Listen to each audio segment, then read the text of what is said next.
Sir మీ బిజినెస్లు అన్నీ వదిలేసారా? వదిలేదు, అన్ని లాగేసుకున్నారు. మేమేం బిజినెస్ వదిలేదు. మైన్స్ నాది 25 years నుంచి మైన్స్ కంపెనీ. ఎప్పుడు మైన్స్ ప్రపంచ స్థాయిలో కూడా ఐకాన్ బ్రౌన్ గ్రానైట్ ఓనర్ గా మంచి పేరు ప్రఖ్యాతులు సంపాదించాం. మైన్స్ లో బాగా పీక్స్ కి వెళ్ళాను.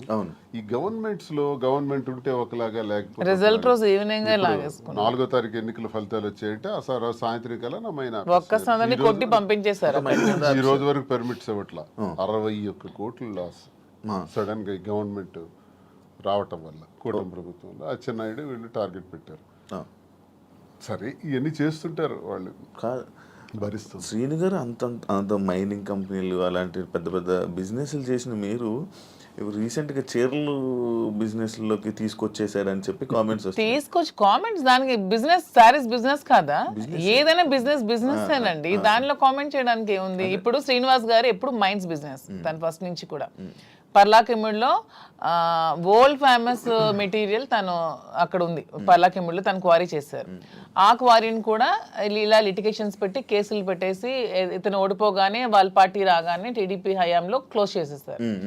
దాన్ని నిలదక్కుని పాపం మళ్ళీ కొత్తగా టెక్కల్లో స్టార్ట్ చేశారు. దాన్ని కూడా మొన్న రిజల్ట్ రోజు ఈవినింగే మొత్తం కూల్ చేశారు. కోర్టులో కాంట్రాక్ట్స్ వర్క్స్ చేశాం మేమిద్దరం, దాన్ని ఆపేశారు. సో ఇంకేం చేయాలి? నాకు ముందు నుంచి కూడా ఈ శారీస్ విషయంలో నాకు ఒక ప్యాషన్ ఉంది. నాకు ఒక ఫ్యాషన్ మీద ఒక ప్యాషన్తో, ఇంట్రెస్ట్తో నాకు ఈ శారీస్ స్టోర్ పెట్టాలని ఎప్పటి నుంచో ఆలోచన ఉంది. దట్టు ఈ శారీస్ బిజినెస్ ఏంటి, పాలిటిక్స్కి సంబంధం లేకుండా ఉండే బిజినెస్, పీపుల్కి మాకు పబ్లిక్కి మాకు రిలేటెడ్గా ఉండే బిజినెస్ అనేది ఈ శారీస్ బిజినెస్. ఎందుకంటే మేము పబ్లిక్ ఎంత ఫెయిర్గా ఉంటే వాళ్ళు నచ్చితే మా దగ్గరికి వస్తారు, కొనుక్కుంటారు, వెళ్తారు. సో దీనిలో పొలిటికల్ ఇంటర్ఫీరెన్స్ అంటూ ఏమీ ఉండదు. సో అందుకని నేను శ్రీనివాస్ గారికి ఇంతవరకు మనం మైండ్స్ ఇవన్నీ చేసి ఎప్పుడు కోల్పోతున్నాం, ఎప్పుడు కూడా నిలదొక్కుకోలేదు. ఈ 4 yearsలో కూడా 30-40 crores వరకు పెట్టాం, లాస్ అయిపోయాం. మళ్ళీ ఇదే స్టార్ట్ చేసాం. మళ్ళీ నెక్స్ట్ టైం పార్టీ వస్తుందో రాదో, మళ్ళీ ఏమవుతుంది, పొలిటికల్గా ఇబ్బంది పడుతున్నాం. కాబట్టి ఇదన్నిటికీ డిఫరెంట్గా మనం తెలంగాణ అంటే ముందు నుంచి శ్రీనివాస్ గారికి నాకు హైదరాబాద్ మా ఫేవరెట్ ప్లేస్, మా ఇద్దరికి కూడా. హైదరాబాద్ ప్రజలు కూడా చాలా మంచి మనసున్న మనుషులు, ఎవరు వచ్చినా ఆదరిస్తారు. బ్రతకడానికి బ్రతుకు తెరునిస్తుంది హైదరాబాద్. అదొక చాలా పెద్ద ప్రపంచం హైదరాబాద్ అనేది, చాలా మందికి లైఫ్ని ఇస్తుంది. సో ఈ ప్లేస్ని మనం చూస్ చేసుకుందాం. వెన్ కంపేర్ టు నాకున్న ఫ్యాన్ ఫాలోయింగ్లో ఒక 10% ఆంధ్రాలో ఉంటే 90% నాకు హైదరాబాద్లోనే ఉన్నారు. అంత మంచిగా నన్ను ఆదరిస్తున్నారు. సో మనం ఫస్ట్ బిజినెస్ హైదరాబాద్లో స్టార్ట్ చేద్దాం. నాకు ఇంట్రెస్ట్ ఉంది, మీరు కొంచెం సపోర్ట్ చేయండి. అపార్ట్ ఫ్రమ్ యువర్ పాలిటిక్స్ నా కోసం ఒక 10% టైం మీరు కేటాయించి బ్యాక్ ఎండ్లో ఉంటూ నాకు సపోర్ట్ చేయండి అని చెప్పాను. చెప్పగానే శ్రీనివాస్ గారు కూడా దీనికోసం మేము 5-6 months నుంచి దీని మీద మేము వర్కౌట్ చేసాం. కొన్ని షాప్స్కి తిరిగాం. వీవర్స్ ప్రైస్ కంటే కూడా వీళ్ళు ఎక్కువ ప్రైస్కి అమ్ముతున్నారు షాప్స్, రిటైలర్స్. అవన్నీ బ్రేక్ డౌన్ చేసి పబ్లిక్కి మనకు గుడ్ రిలేషన్షిప్లా ఉండాలనే ఆలోచనతో డైరెక్ట్గా వీవర్స్ దగ్గరికి వెళ్ళి మాట్లాడి మేమే మగ్గాలు అవి ఏర్పాటు చేసుకొని మేమే మెటీరియల్ ఇస్తూ వీవర్స్ని కూడా బ్రతికిద్దామనే ఆలోచనతో వాళ్ళతో శారీస్ మేమే దగ్గరుండి వీవింగ్ చేయించుకొని ఆ ఓవెన్ శారీస్ని పెట్టి మేము శారీ స్టోర్ పెట్టి ఓపెన్ చేసి ప్రజలందరికీ కూడా క్వాలిటీతో అండ్ తక్కువ ప్రైస్లో ఇద్దామని నిర్ణయించుకొని ఈ శారీ స్టోర్ అనేది ఓపెన్ చేస్తున్నాం. ఫస్ట్ బ్రాంచ్ మదీనాగూడలో స్టార్ట్ చేస్తున్నాం. విత్ ఇన్ 3 months జూబ్లీ హిల్స్లో స్టార్ట్ చేస్తాం. విత్ ఇన్ ఇంకొంచెం రోజుల్లో ఇంకొక 4-5 branches కూడా ఎస్టాబ్లిష్ చేయాలన్న ఆలోచనతోనే ఉన్నాం. అంతేగాని శారీస్ బిజినెస్ అనేది తక్కువగా చూడండి, చూడడానికి కాదు. అంటే ఒక మంచి గ్రేట్ లీడర్ శ్రీకాకుళంలో, మంచి దువ్వాడ శ్రీను గారు అంటే మంచి నేమ్ ఉంది. అంత లీడర్లా ఉండేవాళ్ళు. ఆయన నోట్లో నుంచి ఎప్పుడు లైక్ జనాల దగ్గరికి వెళ్ళి అవి ఇవి వినేవాడు. కాకపోతే మైనింగ్ కంపెనీ బిజినెస్ చేసేవారు, ఒక మంచి బిజినెస్ మ్యాన్ అనుకునే వాళ్ళం. కానీ అలాంటి ఆయనతో నోట్లో నుంచి మేము ఇలా శారీ బిజినెస్ చేయబోతున్నాం ఇలా చెప్తుంటుంటే ఎలా ఉండే ఆయన్ని ఎలా చేశారు, బిజినెస్ అనేది ఏదైనా బిజినెస్, అది ఏదైనా చిన్న ప్రొడక్ట్ అయినా పెద్ద ప్రొడక్ట్ అయినా బిజినెస్ అనేది బిజినెస్ కింద క్యాలిక్యులేట్ చేయాలి. అది చీర, జాకెట్టా, లేకపోతే ఇంకేంటా అని చూడకూడదు. బిజినెస్ నాకు దీంట్లో ఇంట్రెస్ట్ ఉంది.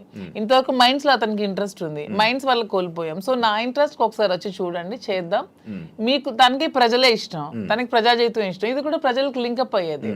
మా కింద ఒక 100 మంది పనిచేస్తారు, మా ప్రజా సంబంధాలు ఇంకొంచెం బాగుంటాయి, ఇంకొంచెం మనకి పీపుల్ తో బాండింగ్ పెరుగుతుంది.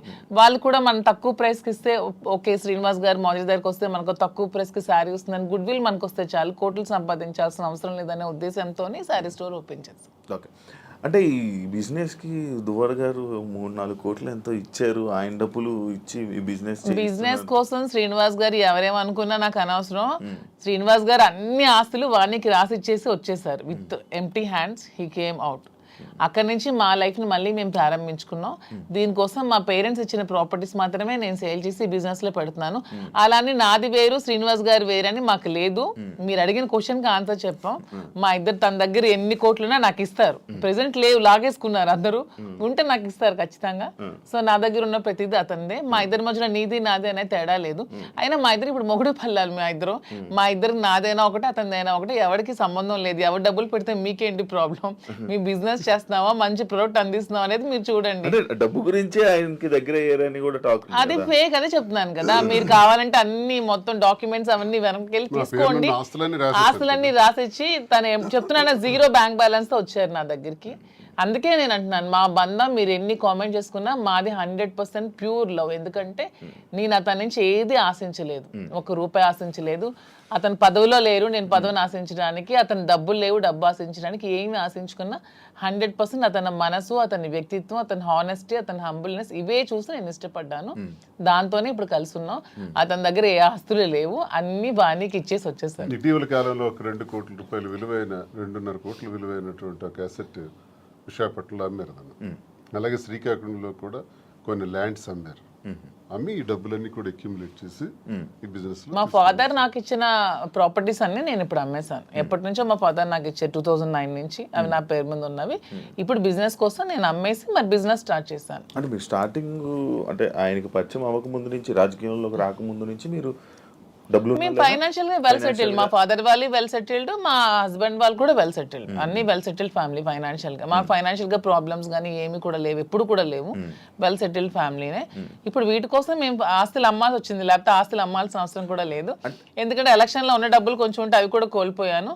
మా ఇద్దరు ఉండడానికి ఇల్లు కూడా కట్టుకున్నాం, దానికోసం కొంచెం డబ్బులు పెట్టవలసి వచ్చింది. సో ఇప్పుడు మళ్ళీ బిజినెస్ స్టార్ట్ చేయడానికి ఈ ప్రాపర్టీస్ అమ్మాల్సి వచ్చింది. లైక్ అంటే ఈ కామెంట్స్ రావడానికి గల రీజన్స్ ఏంటంటే, మీరు అది కొన్ని వీడియోస్ మీ డ్యాన్స్ చేసి సంబంధించిన వీడియోస్ కొన్ని సోషల్ మీడియాలో వైరల్ అవ్వడం జరుగుతుంది. అది మీరేనా? అది ఇప్పటికీ చెప్తున్నాను, అది నేను కాదు. అసలు ఆ మనిషి కూడా నా అలాగే లేదు. అది ఎందుకు ఎవరికి అనిపించింది, ఎవరికి పెట్టాలనిపించిందో కావాలనే కూటమి ప్రభుత్వం వాళ్ళే ఖచ్చితంగా దీన్ని ఈ పిల్ల సైనిక్ గారు ఉంటారు కదా, బచ్చగాళ్ళు, ఆ బచ్చగాళ్ళు ఈ కొంతమంది కలిపి ఐటీడీపీ అని ఇదొన్న పేజ్లో పెట్టి అనవసరంగా ట్రోల్ చేశారు. అలానే డాన్స్ చేసే అమ్మాయిని నేనేం కామెంట్ చేయట్లేదు. నాకు రికార్డింగ్ డాన్స్లు, నాకు స్టేజ్ల మీద డాన్స్ చేసుకోవాల్సిన అవసరం నాకైతే ఎప్పుడూ లేదు. ఎనీబడి కెన్ ప్రూవ్ చేసుకోండి. సార్ అప్పుడే చెప్పారు, ప్రూవ్ చేసుకుంటే నేను 1 crore rupees వాళ్ళకి గిఫ్ట్ ఇస్తానని మొన్న ఛానల్లో కూడా. నాకు అవసరం లేదు. అలానే నేను ఒకటే చెప్తున్నాను, ఎవరి బ్రతుకు తెరువు కోసం వాళ్ళు చేసుకుంటారు.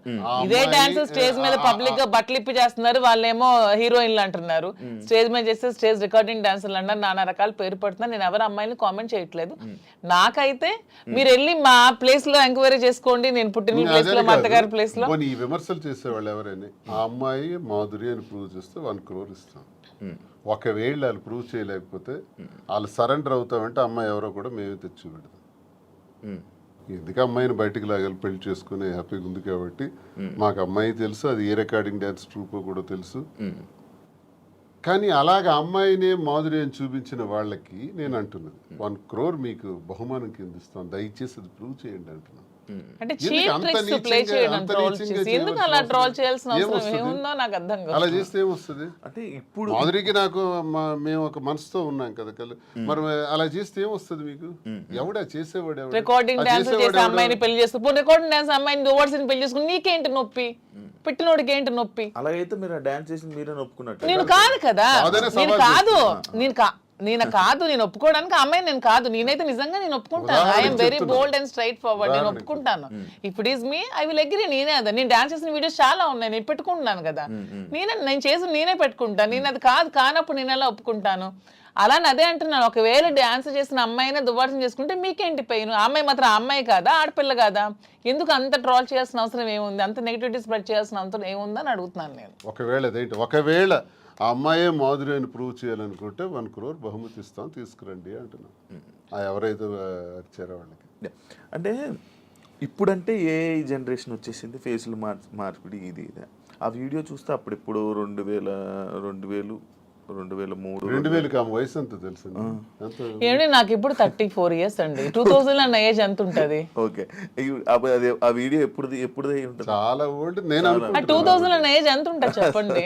2005 లో నేను 10th.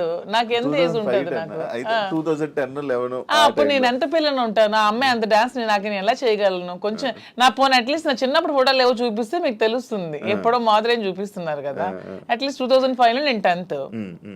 పోనీ అప్పుడు నాతో చదువుకున్న వాళ్ళకి తెలుస్తుంది కదా. ఏదో మీలాంటి వాళ్ళు నమ్మాలి, ఎవరు తెలియని వాళ్ళు. తెలిసిన వాళ్ళకి ఏంటో తెలుసు. నమ్మడం కాదు చెప్తున్నా, అంటే మీరు చూస్తే ఎలా అనిపిస్తుంది? అలాగే నాకు ఎక్కడ అనిపించట్లేదు, మా వాళ్ళకి ఎవరికి అనిపించట్లేదు. మీకు ఎలా అనిపిస్తుందేమో మరి, మాకైతే తెలియదు. మా అందరికీ తెలుసు, ఎవరు మా జిల్లా అందరికీ తెలుసు అది నేను కాదని. ఇంక మిగతా వాళ్ళు నమ్మితే నమ్మొచ్చేమో కానీ ప్రతి ఒక్కరికి తెలుసు. ఇంక నమ్మినా నమ్మకపోయినా పర్వాలేదు, నేను అనుకున్నా కూడా ఐ డోంట్ కేర్ అంటున్నాను. పోనీ అమ్మాయి కూడా డాన్స్ బాగా చేస్తుంది అనుకుంటే అనుకోండి, దానిలో ఐ డోంట్ కేర్.